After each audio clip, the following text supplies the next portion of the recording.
Irmãos, vamos aqui agora estudar o capítulo 2, Jesus e os discípulos, formação da igreja. O caminho foi preparado por João Batista. João Batista chegou apregoando, anunciando a chegada do reino de Deus, e a chave para entrar no reino de Deus seria o arrependimento dos pecados. O que é pecado? É tudo aquilo que faz separação entre Deus e o homem, que fere a santidade de Deus, coisas que praticamos que ferem a santidade de Deus. Como era a comunidade primitiva? Na fase mais inicial, o movimento cristão tinha seu centro em Jerusalém, onde foi visto pelos judeus como uma nova seita. Os judeus, fariseus, saduceus, essênios, viram o cristianismo como uma nova seita, como um novo grupo prosélito, um grupo que procurava trazer seguidores, para os seus círculos. Qual era a característica inicial e principal dessa comunidade? Era a pregação da morte e ressurreição de Jesus e a anunciação também da chegada do reino de Deus e o retorno iminente de Jesus Cristo. Como esta comunidade era conhecida? Como Assembleia, Eclésia no grego, Assembleia de Cidadãos. Também eram conhecidos como os Nazarenos, os do Caminho, tá bom? Paulo e a expansão do cristianismo. Agora nós vemos que a história da igreja primitiva que eu estou falando aqui é de Jerusalém. Ela foi marcada por uma forte efusão do Espírito Santo, ações sobrenaturais e também alguns problemas logo no seu início, porque a igreja cresceu muito, teve os problemas de caráter de organização, mas foi organizado, com a instituição dos diáconos. E à medida que a igreja crescia, os apóstolos consultavam o Espírito Santo, se lembravam das palavras de Jesus, e então faziam uma interpretação da lei de Moisés, que não foi abolida naquela época, não foi abolida com a vinda de Cristo, mas ela foi reinterpretada, ela foi ressignificada. Os princípios da lei ainda continuaram valendo. Então a igreja, os apóstolos, eles liam a lei. Por que eu falo isso? Porque todas as cartas, todos os escritos dos apóstolos têm citações do Antigo Testamento. Era a Bíblia que eles tinham. Então, quando eu estou falando de lei aqui, no sentido de todo o Antigo Testamento, eles faziam então as suas interpretações baseadas nos princípios, não na literalidade da lei, porque a igreja agora não era um povo que ia viver somente em Jerusalém, mas ela se espalharia. Então, a lei de Israel ela não se aplicaria a outros países, mas os princípios dela, sim, porque os princípios da lei que o Senhor concedeu a Israel são princípios divinos. Então, existia um grande perseguidor dessa comunidade inicial cristã, e o nome dele era Saulo de Tarso. Ele era conhecido como Saulo de Tarso. Não que o nome dele era de Tarso, era conhecido por de Tarso. Então era o Saulo de Tarso. E então, na tentativa de perseguir, ele, como era zeloso pela lei, pela a sua tradição farisaica, ele queria então perseguir esse outro grupo que estava surgindo. Então, vocês sabem a história, do caminho de Damasco, quando ele foi perseguir os crentes que já tinham, da diáspora, os crentes que já tinham fugido para Damasco, ele foi, eu vou atrás deles, eu vou pegar eles. Pediu carta, o sacerdote, sumo sacerdote, para perseguir eles. Então foi quando Jesus apareceu para ele e Paulo teve uma experiência de conversão e de perseguidor passou a ser perseguido, Então, aí, qual a importância do apóstolo Paulo, irmãos? O apóstolo Paulo foi aquele que era um profundo conhecedor da lei, conheceu os apóstolos, então ele aprendeu com os apóstolos.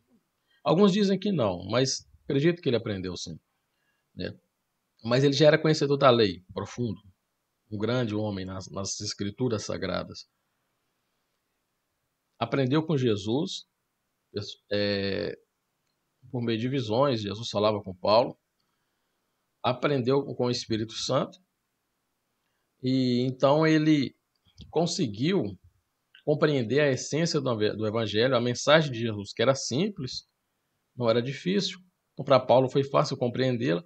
ele foi então procurando argumentos no Antigo Testamento e provar pelas Escrituras que Jesus era o Messias em todos os seus escritos.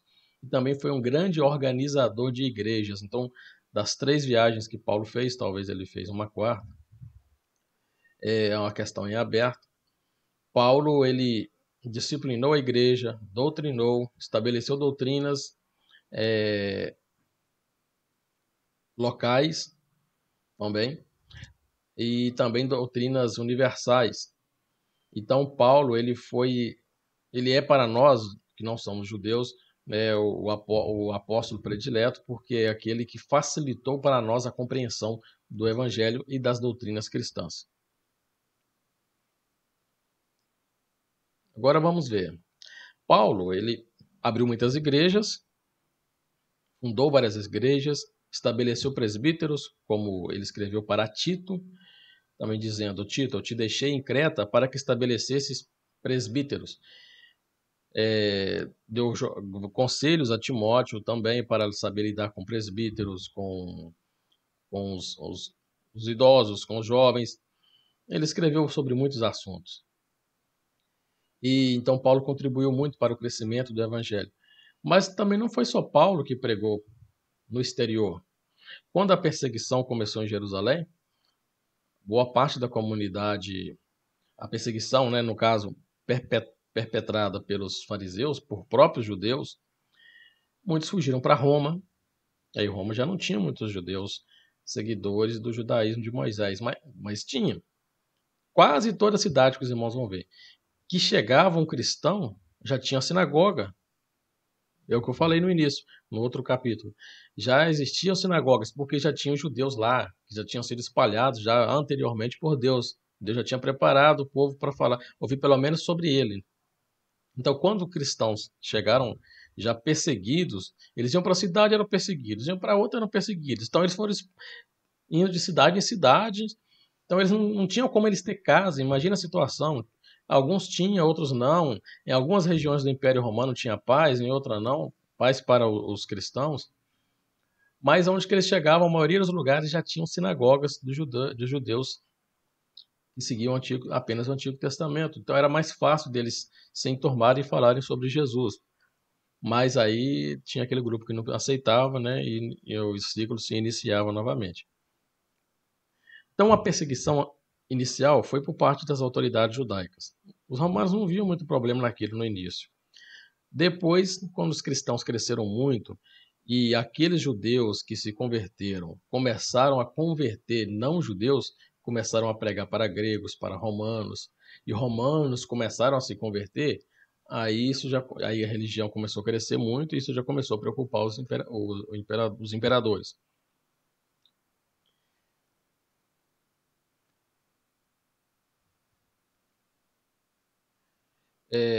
No ano 64 depois de Cristo, o historiador Tácito diz que no dia 18 de julho começou um incêndio em Roma. E o fogo teria durado 6 dias e 7 noites, e depois voltou a se acender em diversos lugares durante 3 dias mais. 10 dos 14 distritos da cidade foram devorados pelas chamas.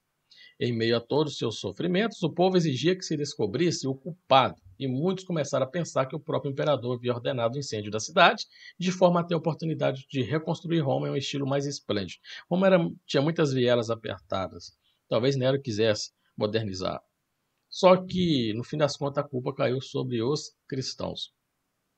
Não sabemos, Nero colocou a culpa nos cristãos. Agora, por que ele colocou? Vocês podem pesquisar aí para descobrir. Império Romano e a perseguição aos cristãos do século I ao início do século III. Irmãos, há algo muito interessante para vocês entenderem aí. As perseguições que aconteceram durante o Império Romano não foi no Império inteiro.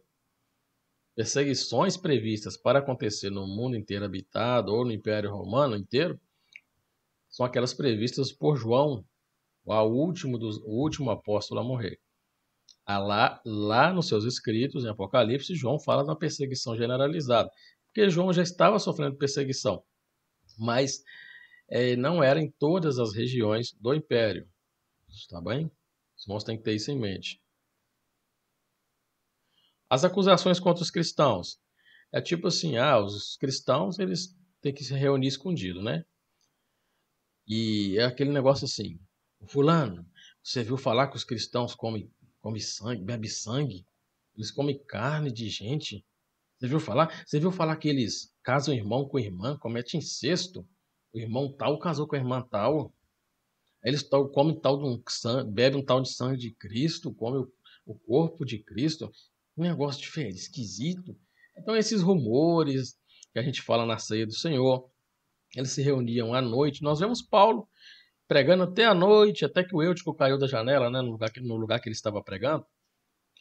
Então, mas era maneira de se prevenir, por isso que os cristãos faziam isso.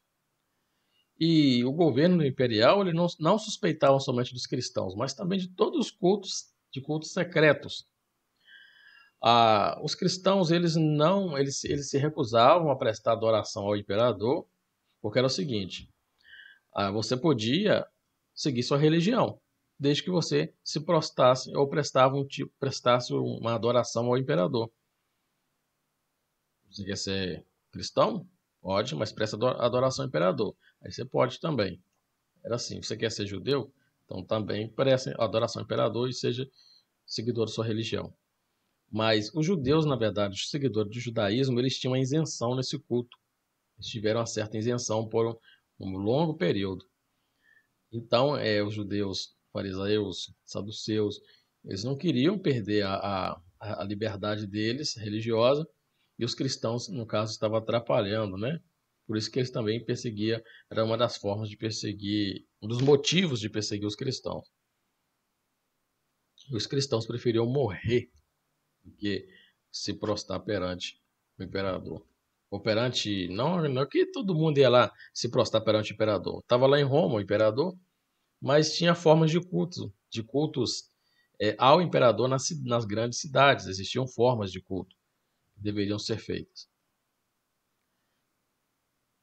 Quais foram os principais mártires cristãos? Nós temos, por exemplo, aqui o Inácio, nasceu no ano 35, morreu no ano 107 depois de Cristo, bispo de Antioquia da Síria. Antioquia era um centro de exposição das escrituras muito importante para o cristianismo, foi, né? Preso e lançado às feras. Se irmãos quiser indicação, tem uns livros, Os Mártires do Coliseu, tem também um documentário no YouTube, né, sobre os mártires do Coliseu. Temos várias histórias sobre perseguição, sobre os mártires lá no YouTube. Os irmãos podem assistir. Agora, quem que é a fonte principal que conta a história da igreja nos 3 primeiros séculos? É o livro História Eclesiástica de Eusébio de Cesareia, meu parente. Beleza?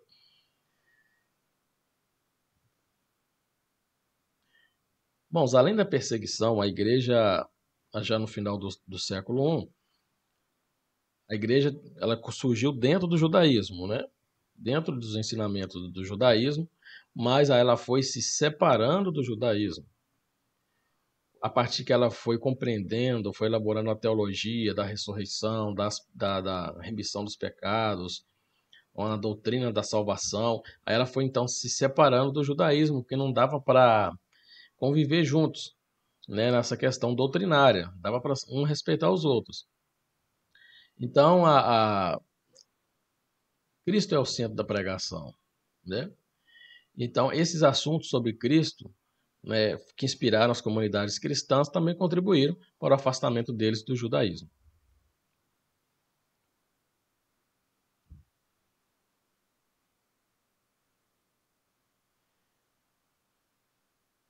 Meus irmãos, agora nós temos aqui o assunto referente aos pais apostólicos. Quem são os pais apostólicos?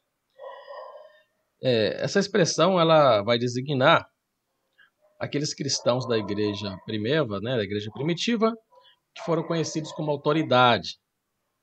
Eles foram herdeiros imediatos da tradição dos apóstolos de Cristo. Sucederam os apóstolos, assim que eles faleceram. Então, eles são então chamados de pais apostólicos. Temos aqui o Barnabé, existe até alguma epístola de Barnabé, existe epístola de Clemente, muito parecido com 1º ou 2 Coríntios. Tem também tem um escrito do pastor de Hermas, temos escritos de Pápia, uma carta de Pápias ou Papias, só que esses escritos desses pais apostólicos não entraram no Novo Testamento, né, porque a igreja teve os seus critérios para escolher, para confirmar, né? Clemente ela é muito parecido com Coríntios, só que não é possível provar assim a autenticidade de alguns desses escritos, porque teve algumas diferenças diferenças grandes entre as cópias, então eles não entraram no cânon do Novo Testamento. Mas são usados, os documentos deles que eles escreveram são usados como fonte histórica. Não que eles que erraram, outras pessoas, né, adulteraram os documentos que eles escreveram.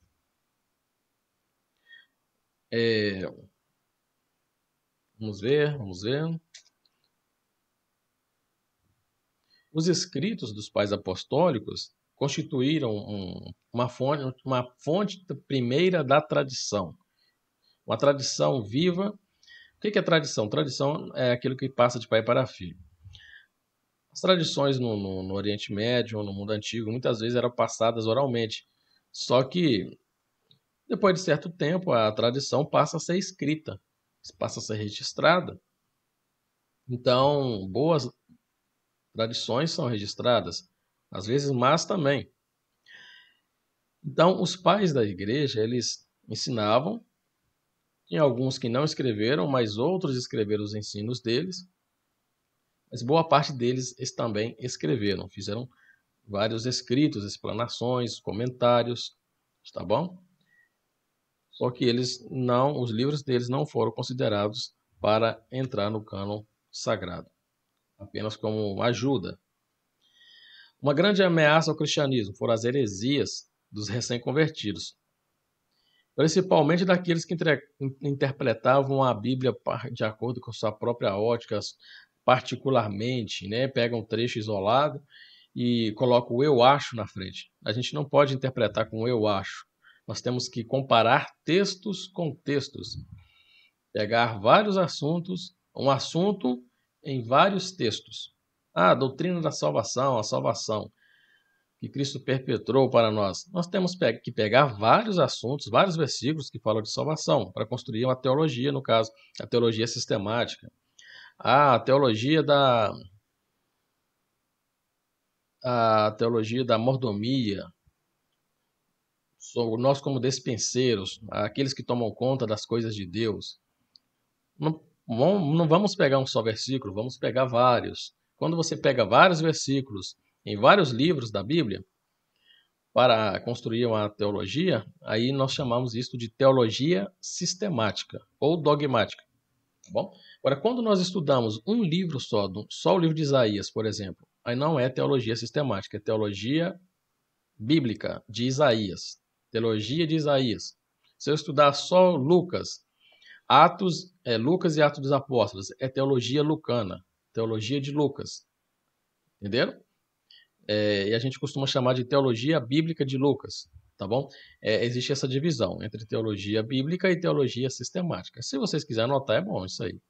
Anotar. O que é uma heresia? Interpretação, doutrina ou sistema teológico rejeitado como falso pela igreja. Teoria, ideia, prática que nega ou contraria a doutrina estabelecida por um grupo. Beleza? Tá gravando direitinho? Vamos continuar. Uma heresia muito perigosa foi a heresia do ebionismo. O termo ebionismo significa pobres. Os ebionitas, eles criam a salvação pela obediência à lei, rejeitavam os escritos de Paulo, já que Paulo pregava mais salvação pela graça, pela fé. Ele não criticou as obras, né? Porque a obra é complemento da fé, da graça. A gente pratica boas obras porque somos salvos, não para ser salvos. Então eles davam mais ênfase às cartas de Tiago e Pedro, porque Tiago e Pedro parecem que eles tinham um evangelho mais prático, mais voltado à prática. Paulo tinha um evangelho mais filosófico, mas não é que não tinha prática também, tinha sim. Só que Paulo ele pensava a doutrina, ele utilizava estruturas de pensamento muitas vezes helenísticas, se apropriavam de elementos helenísticos e mesclados com o judaísmo.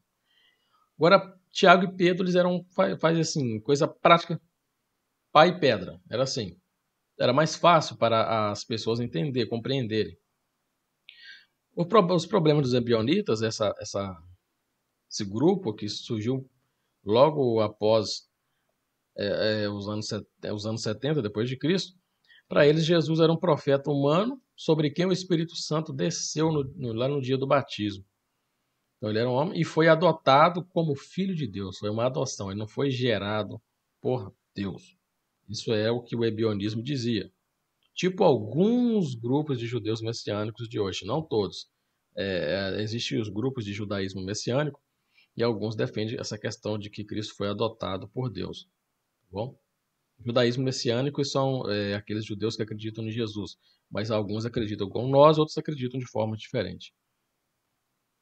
Gnosticismo. O gnosticismo foi uma luta ferrenha.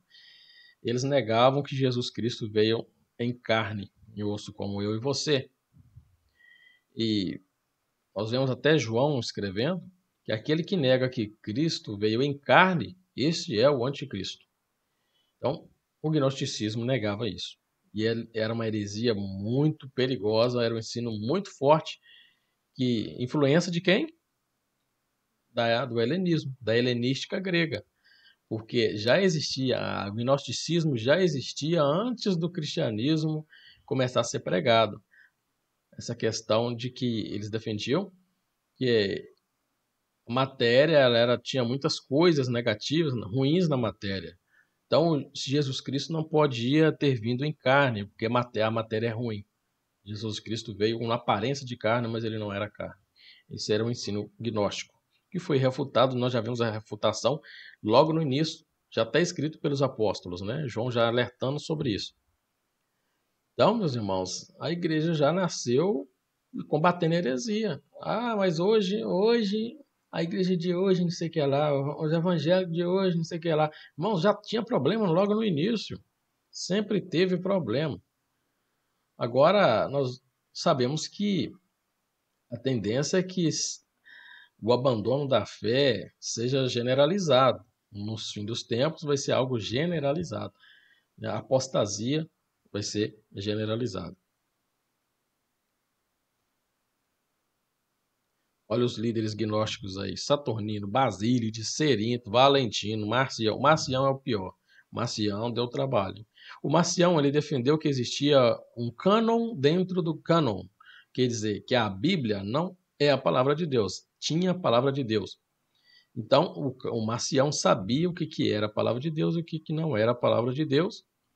Rejeitou vários escritos de Paulo. Não, de Paulo, agora vocês me desculpem aí que eu não estou lembrado se ele rejeitou os de Paulo ou não. Mas tudo que era referência ao Antigo Testamento, Marcião não gostava muito não, tá bom?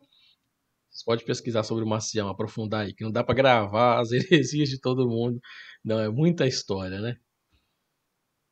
Existia também um movimento iniciado por Maniqueu. Ele era muito dualista, defendia a questão que Cristo era o representante da luz e Satanás das trevas.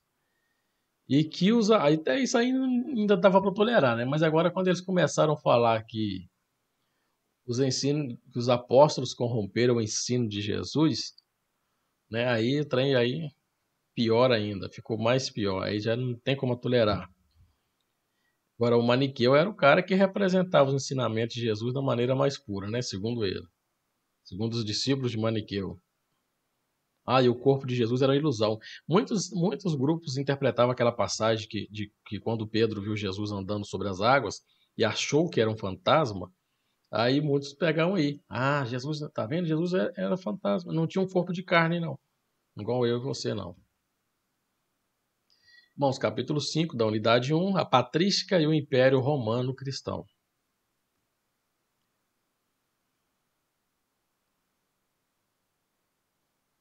Bom, logo que no início do século II, quando a igreja se expandiu além das fronteiras do Império Romano, né, muitas cartas foram enviadas pelos apóstolos, depois pelos sucessores dos apóstolos, os pais da igreja, os pais apostólicos. As cartas começavam a ser enviadas de igreja para igreja. Aí uma igreja, tipo assim, falava assim: ah, chegou uma carta aqui de João. Aí a outra igreja falava: ah, copia, vou mandar o dinheiro para você mandar copiar para nós. Tipo assim, ah, impressa para a gente copiar a carta.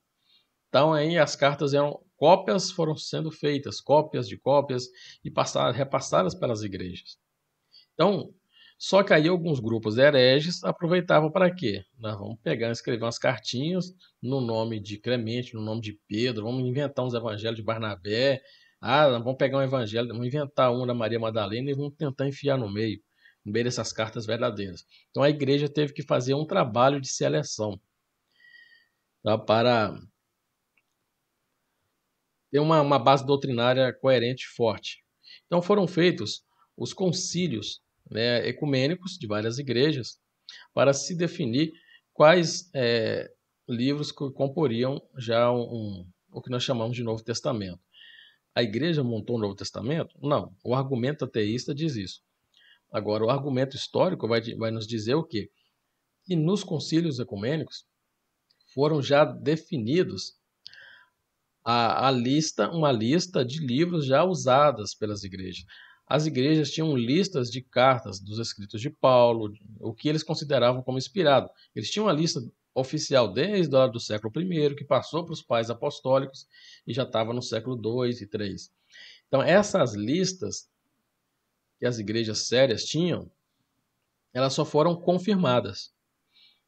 E então, todas as igrejas que chegavam com a lista diferente, que veio diferente da tradição dos apóstolos, né, que veio passando dos apóstolos para os pais apostólicos e para os novos líderes, todas as listas diferentes eram descartadas.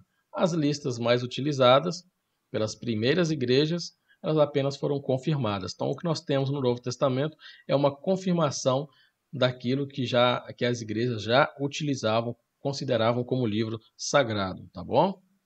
Então não tem esse papo de que a igreja inventou, isso aí pede prova para eles, né? Aí eles não vão ter prova, porque eles falam baseado no achismo e fazem acusação falsa, não tem prova de que eles estão falando.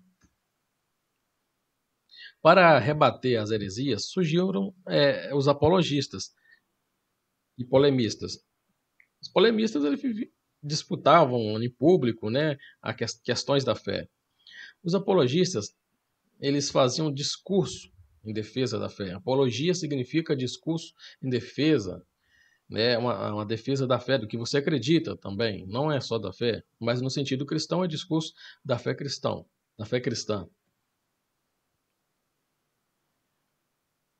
Então, qual a característica desses apologistas?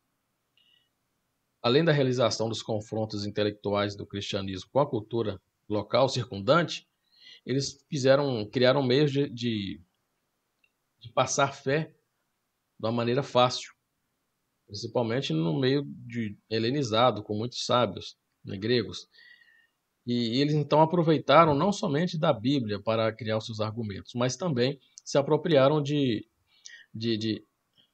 da retórica, da oratória, da dialética grega, aristotélica, se aproveitaram do raciocínio lógico, indutivo e de várias outras ferramentas filosóficas e das ciências humanas para ajudar na elaboração de doutrinas e nos debates públicos em que eles se envolviam.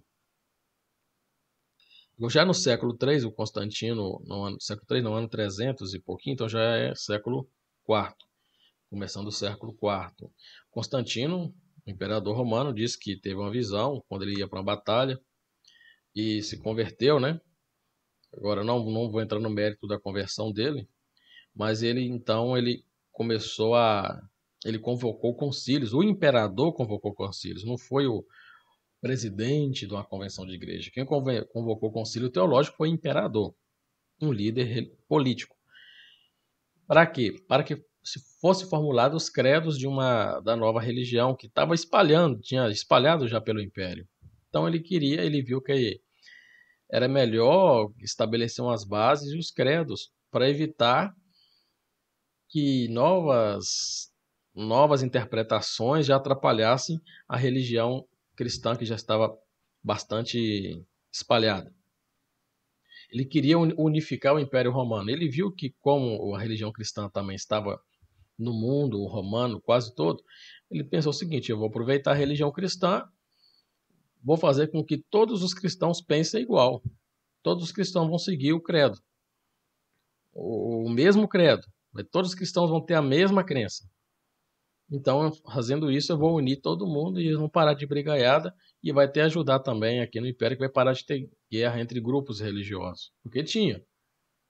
Um dos principais grupos que dava muito problema era o grupo do bispoário, né? Do arianismo. E que o arianismo defendia? Era um grupo muito forte já dentro do cristianismo. Ele defendia que Cristo era um ser criado. O ser criado mais elevado.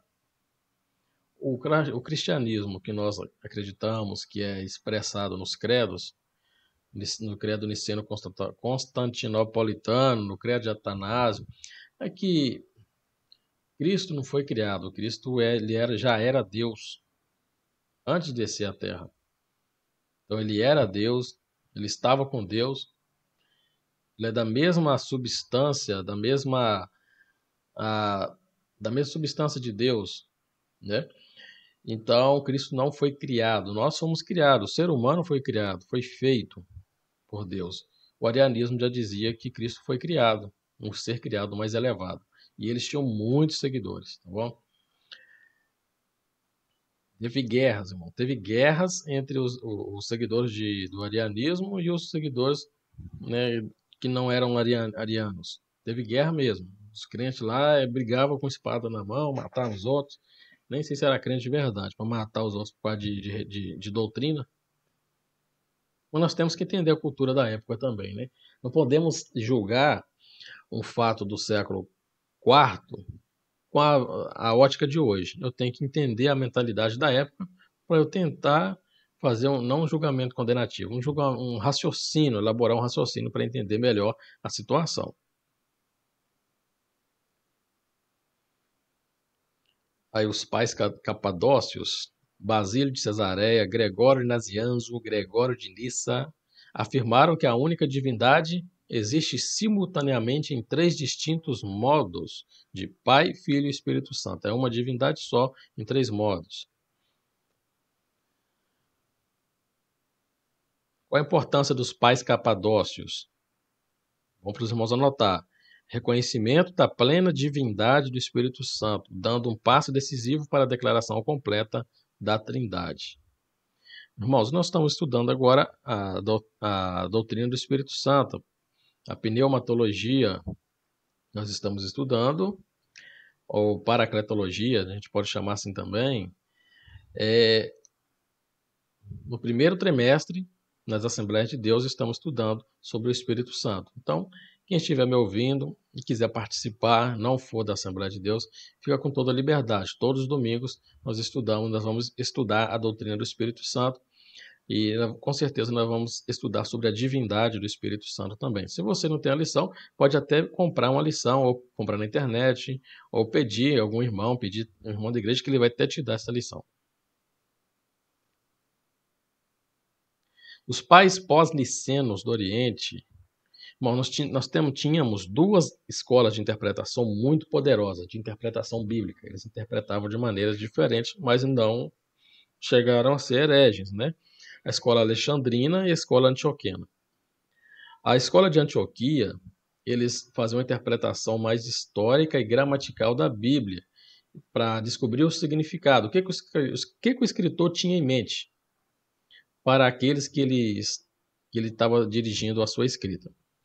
A escola de Alexandria, eles já faziam uma interpretação mais alegórica, usando figuras de linguagem, tentavam identificar o sentido, não o sentido histórico e gramatical, mas o sentido espiritual. O texto tem um sentido espiritual. Os pentecostais, hoje, tendem a seguir mais uma escola alexandrina, usa muito tipos, tipologia, alegoria. Os reformados, os herdeiros da reforma protestante, no caso, ditos reformados, luteranos, presbiterianos, eles têm uma interpretação mais histórica gramatical.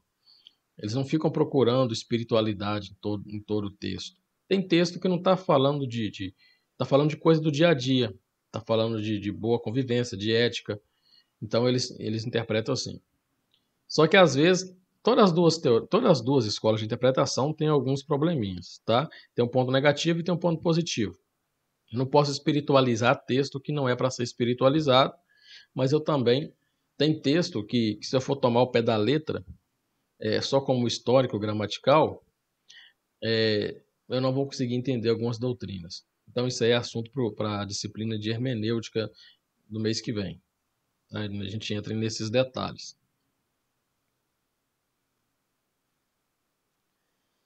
Irmãos, no demais, ainda tem muitas coisas ainda, né, para nós falarmos. Queria falar mais um pouquinho agora sobre o monasticismo para a gente terminar. Por causa dessa luta que existia entre carne e sangue, a carne é pecaminosa, nós temos uma tendência a pecar muito forte, a carne nos faz pecar, então nós vamos nos afastar da sociedade, nos afastar dos prazeres e vamos morar num lugar separado, no monastério, né? Aí que surgiu o que nós chamamos de monasticismo, né? Aí quando eu tenho pensamentos negativos, eu pego o chicotinho e começo a bater em mim, bater nas minhas costas, né? E fazer longos jejuns, penitências. Por isso que surgiu essa ideia de monasticismo, separação da sociedade.